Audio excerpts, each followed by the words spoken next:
بسم اللہ الرحمن الرحیم۔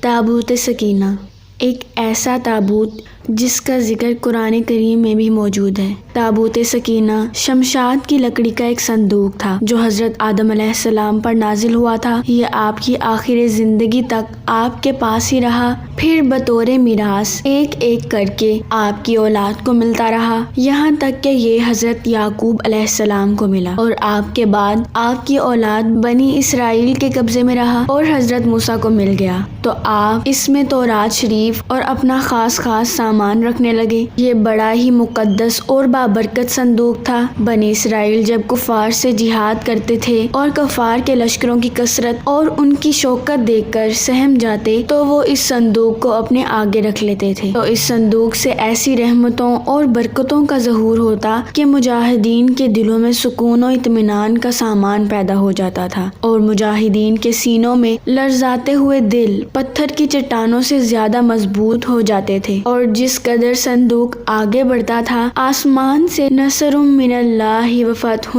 قریب کی بشارت عظمی نازل ہوا کرتی اور فتح مبین حاصل ہو جایا کرتی۔ اسی طرح بنی اسرائیل میں جب کوئی اختلاف پیدا ہوتا تھا تو لوگ اسی صندوق سے فائدہ حاصل کرتے تھے، صندوق سے فیصلے کی آواز اور فتح کی بشارت سنی جاتی تھی۔ بنی اسرائیل اس صندوق کو اپنے آگے رکھ کر اور اس کو وسیلہ بنا کر دعائیں مانگتے تھے تو ان کی دعائیں قبول ہوتی تھیں اور بلاؤں کی مصیبتیں اور وباؤں کی آفتیں ٹل جایا کرتی تھیں۔ الغرض یہ صندوق بنی اسرائیل کے لیے تابوت سکینہ، برکت و رحمت کا خزینہ اور نصرت خداوندی کے نزول کا نہایت مقدس اور بہترین ذریعہ تھا۔ مگر جب بنی اسرائیل طرح طرح کے گناہوں میں ملوث ہو گئے اور ان لوگوں میں سرکشی اور طغیانی کا دور دورہ ہو گیا تو ان کی بد عمالیوں کی نحوست سے ان پر خدا کا یہ غضب نازل ہو گیا کہ قوم عمالقہ کے کفار نے ایک لشکر جرار کے ساتھ ان لوگوں پر حملہ کر دیا۔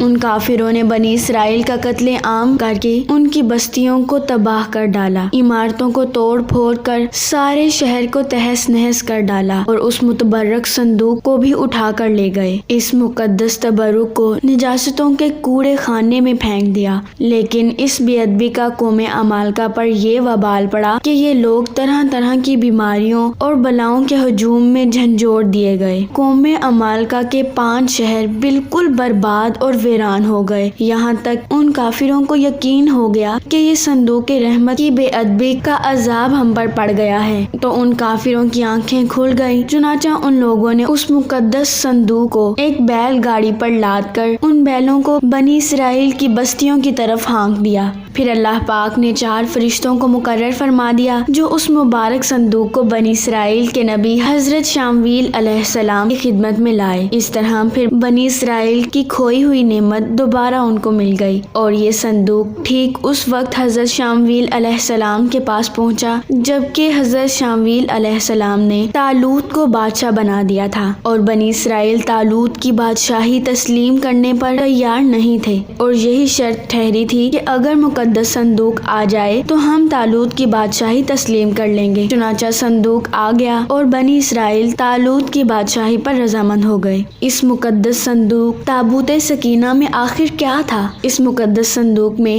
حضرت موسیٰ علیہ السلام کا عصا اور ان کی مقدس جوتیاں، اور حضرت ہارون علیہ السلام کا امامہ، حضرت سلیمان علیہ السلام کی انگوٹھی، تورات کی تختیوں کے چند ٹکڑے، کچھ من و سلوہ، اس کے علاوہ حضرات انبیاء کرام علیہ السلام کی صورتوں کے حلیے وغیرہ سب سامان تھے۔ قرآن مجید میں اللہ تعالیٰ نے سورہ بقرہ میں اس مقدس صندوق کا تذکرہ فرماتے ہوئے ارشاد فرمایا، اور ان سے ان کے نبی نے فرمایا، اس کی بادشاہی کی نشانی یہ ہے کہ آئے تمہارے پاس تابوت جس میں تمہارے رب کی طرف سے دلوں کا چین ہے اور کچھ بچی ہوئی چیزیں ہیں معزز موسیٰ اور معزز ہارون کے ترکے کی، اٹھاتے لائیں گے اسے فرشتے، بے شک اس میں بڑی نشانی ہے تمہارے لیے اگر تم ایمان رکھتے ہو۔ اس واقعے سے یہ بھی معلوم ہوا کہ جو قوم سرکشی اور عصیاں کے طوفان میں پڑ کر اللہ اور رسول کی نافرمان ہو جاتی ہے، اس قوم کی نعمتیں چھین لی جاتی ہیں۔